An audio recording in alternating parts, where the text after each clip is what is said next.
और चलिए अब वक्त हो चला है आज का एजेंडा तय करने वाली खबरें आपको बताने का।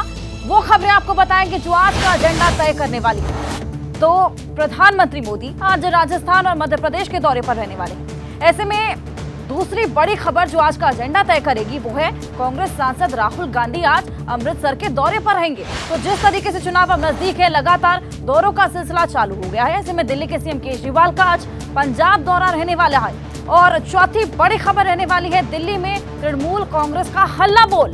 तो आज तृणमूल कांग्रेस दिल्ली में हल्ला बोल करने वाली है। वहीं छत्तीसगढ़ में कांग्रेस भरोसा यात्रा निकालेगी। तो ये बड़ी खबरें हमने आपको बताई जो आज का एजेंडा तय करेंगी। साथ ही आपको बताएं कि आज लगातार दौर रहने वाले हैं चुनाव प्रचार को लेकर। आज इंडिया गठबंधन की मुंबई में बड़ी रैली भी होने वाली है। तो एक तरफ जिस तरफ छत्तीसगढ़ में भरोसा यात्रा, वहीं इंडिया महागठबंधन की मुंबई में बड़ी रैली होने वाली। तो ये तमाम बड़ी खबरें हमने आपको बताई जो आज का एजेंडा तय करने वाली।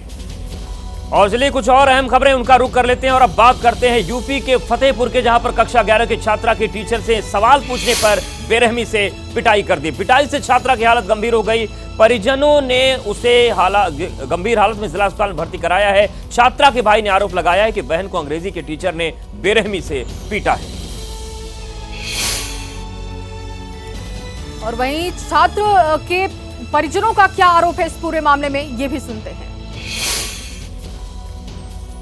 ये हुआ कि बच्ची सरकारी स्कूल गई थी और स्कूल में तबियत पूछे जाने पर टीचर ने इसको सीट में मारा। तो इतनी देर से बच्ची के सहन की बाहर कर रही है।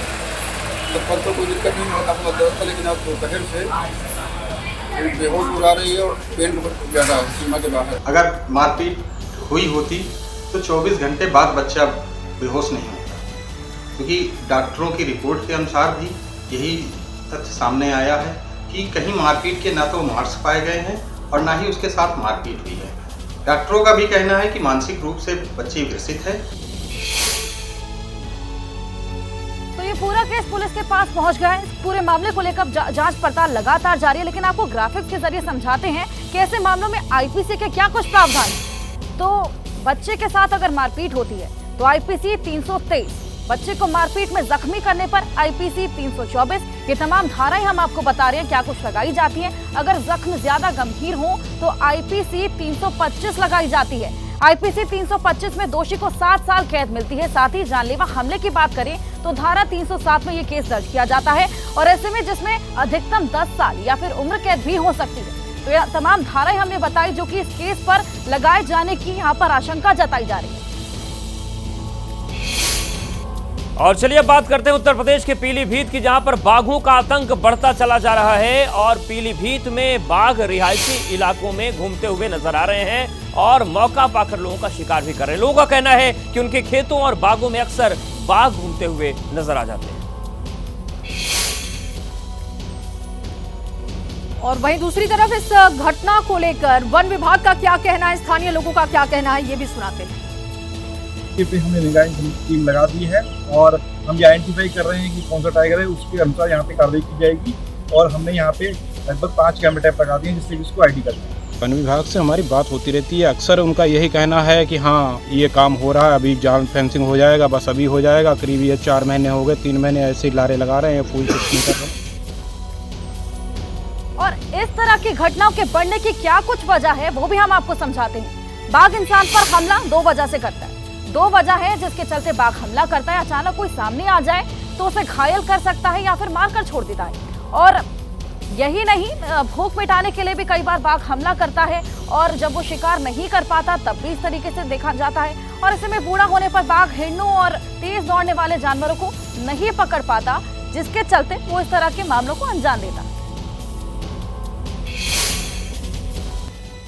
और चलिए सीधी तस्वीरें आपको राजघाट से दिखाएंगे। पीएम मोदी राजघाट पर पहुंचे। बापू गांधी की जयंती है, 154वीं जयंती है, वहां पर आज उन्हें नमन कर रहे हैं, उन्हें याद कर रहे हैं। देखिए राजघाट से ये तस्वीरें, पीएम मोदी यहां पर पहुंच चुके हैं। तो नम आंखों से आज पूरा देश बापू गांधी को याद कर रहा है, नमन कर रहा है। 154वीं जयंती यहां पर आज। तो देखिए सीधी तस्वीरें आपको हम दिखा रहे हैं राजघाट से, जहां पर राष्ट्रपिता महात्मा गांधी की जयंती है और प्रधानमंत्री नरेंद्र मोदी उनको नमन करने के लिए पहुंचे हैं। और केवल भारत ही नहीं बल्कि पूरी दुनिया आज उनको इस मौके पर याद कर रही है। जिस तरीके का शांति और सद्भावना का संदेश महात्मा गांधी ने देश और दुनिया को दिया और यही वजह है कि आज देश के साथ पूरी दुनिया बापू को याद कर रही है। और इस वक्त जो तस्वीरें हम आपको दिखा रहे हैं, ये तस्वीरें हैं राजघाट की, जहां पर प्रधानमंत्री नरेंद्र मोदी पहुंचे हैं बापू को नमन करने के लिए। आज राष्ट्रपिता की 154वीं जयंती है और ये खास मौका जो है, इस पर प्रधानमंत्री पहुंचे हैं, बापू को नमन करेंगे, जो उनकी दी गई शिक्षाएं हैं उनको याद करेंगे। और इसके साथ ही साथ बात करें तो श्रद्धांजलि का जो सिलसिला है सुबह से चल रहा है।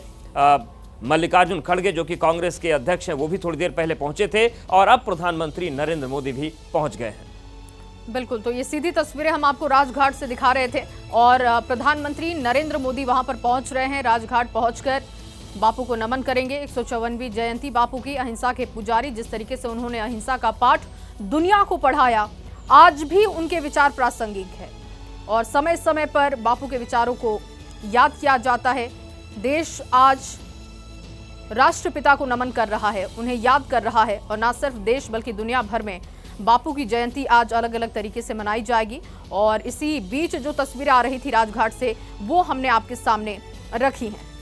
प्रधानमंत्री नरेंद्र मोदी पहुंचे हैं वहां पर, देखिए अपने हाथों में फूल लेकर बापू की समाधि के सामने बिल्कुल खड़े होकर उनको नमन करते हुए, सिर झुकाकर पुष्पांजलि करते हुए इस वक्त प्रधानमंत्री नरेंद्र मोदी को आप देख रहे हैं। तो राजघाट पर इस वक्त शांति पाठ चल रहा है और सीधी तस्वीरें आप देख रहे हैं। प्रधानमंत्री पहुंचे हैं, उन्होंने बापू को पुष्पांजलि अर्पित की और ये जो तस्वीर है ये याद दिलाती है जब G20 समिट हुआ, उस वक्त सभी देशों के राष्ट्राध्यक्ष भी यहां पर पहुंचे थे। ज्ञान की दे संपदा, छोड़ मत उन पर उन्हें, रक्षित रहे तुझसे सदा। कर प्रफुल्लित हृदय रख दे, वरद हस्त स्नेह का। है तू ही उनका सहायक और स्वामी सर्वदा। है तू ही उनका सहायक और स्वामी सर्वदा। Oh my God, oh my God, unite the hearts of thy servants and reveal to them thy great purpose.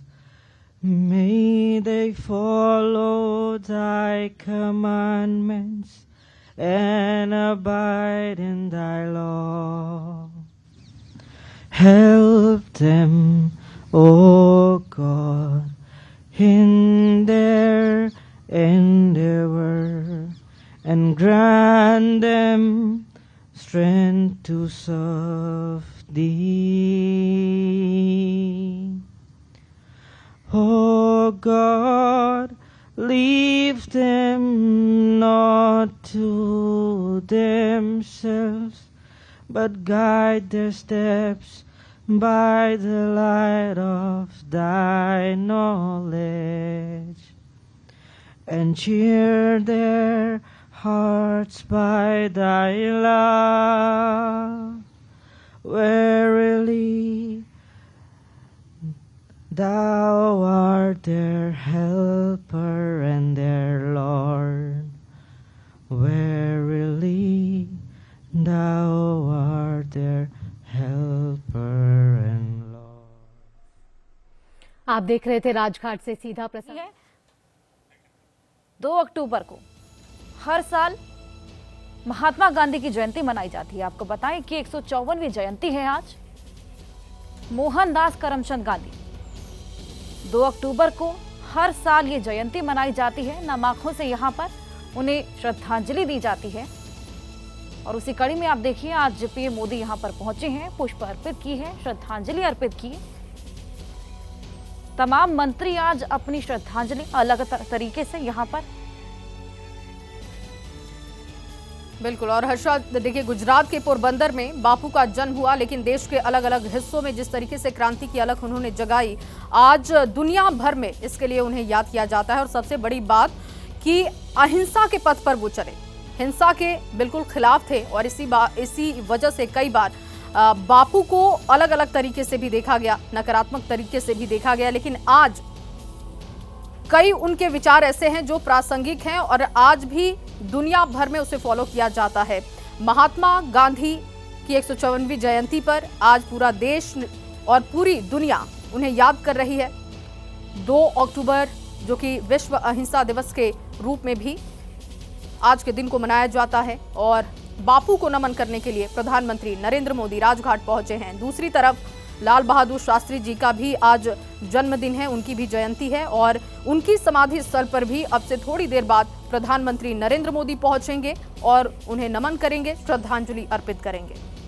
तो ये तस्वीरें दिखा रहे हैं महात्मा गांधी का जन्म, जैसा कि बताया जाने कि पोरबंदर में हुआ, वहाँ से वो विदेश में पहुँचे, वहाँ पर उन्होंने वकालत की। इसके अलावा अंतर्राष्ट्रीय जो घटनाएं तमाम रहीं, द्वितीय विश्व युद्ध की बात करें उसमें जिस तरीके से उन्होंने सेवा दी, साथ ही चंपारण से जिस तरीके से सत्याग्रह की शुरुआत की गांधी जी ने साउथ अफ्रीका से लौटने के बाद, और फिर सत्याग्रह की बात करें, सविनय अवज्ञा आंदोलन की बात करें, देश की जो स्वतंत्रता संग्राम की एक लंबी लड़ाई चली, उसमें गांधी जी ने जिस तरीके से देश का मार्गदर्शन किया, देश को रास्ता दिखाया। और सबसे बड़ी बात रही कि ये सब कुछ अहिंसा के पथ पर चलते हुए महात्मा गांधी करते रहे। यही वजह है कि पूरी दुनिया उन्हें याद करती है और देश, कई देशों के जो बड़े विचारक हुए उन्होंने भी महात्मा गांधी को अपना आदर्श माना। और यही वजह है कि महात्मा गांधी केवल भारत ही नहीं बल्कि पूरी दुनिया के लिए एक मापदंड, एक आदर्श के रूप में जाने गए। और यही वजह है कि पूरी दुनिया उन्हें आज के दिन नमन करती है। और यही वजह है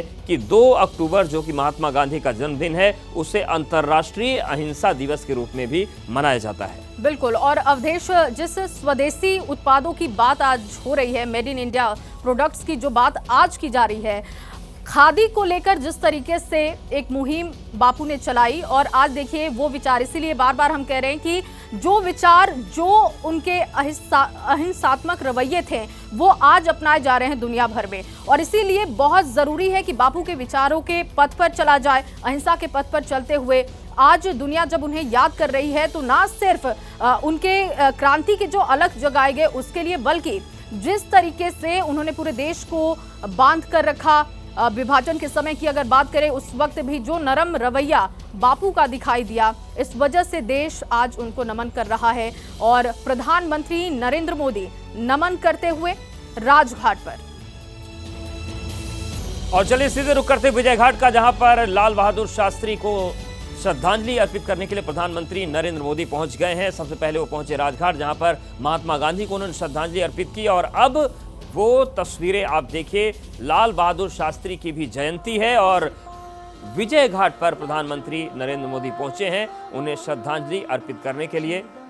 पूर्व प्रधानमंत्री लाल बहादुर शास्त्री को इस वक्त प्रधानमंत्री नरेंद्र मोदी नमन कर रहे हैं। तो यहाँ पर भी प्रार्थना सभा का आयोजन हुआ है, देख रहे हैं तमाम लोग यहाँ पर लाल बहादुर शास्त्री को याद करने के लिए पहुंचे हैं। और इस बीच ये जो सीधी तस्वीरें आपके सामने, प्रधानमंत्री नरेंद्र मोदी विजय घाट पर इस वक्त मौजूद हैं, शास्त्री जी को याद कर रहे हैं, उनके विचारों को नमन किया जा रहा है आज। और इससे पहले जो तस्वीरें हमने आपको दिखाई थी वो राजघाट की तस्वीरें, जहां पर बापू को नमन करने के बाद अब विजय घाट पर प्रधानमंत्री नरेंद्र मोदी। 2 तस्वीरें फिलहाल इस वक्त आपकी स्क्रीन पर, प्रधानमंत्री मोदी ने जब बापू को श्रद्धांजलि अर्पित की उस वक्त की तस्वीर आप देख रहे हैं। और अब जो दूसरी विंडो में आप जो तस्वीर देख रहे हैं वो लाल बहादुर शास्त्री को नमन करते हुए प्रधानमंत्री नरेंद्र मोदी को देख रहे हैं। हाथ जोड़कर यहाँ पर उन्होंने शास्त्री जी को नमन किया और वहाँ पर जितने भी लोग मौजूद हैं उनको अभिनंदन करते हुए उनके अभिनंदन को स्वीकार करते हुए प्रधानमंत्री नरेंद्र मोदी को आप देख रहे हैं।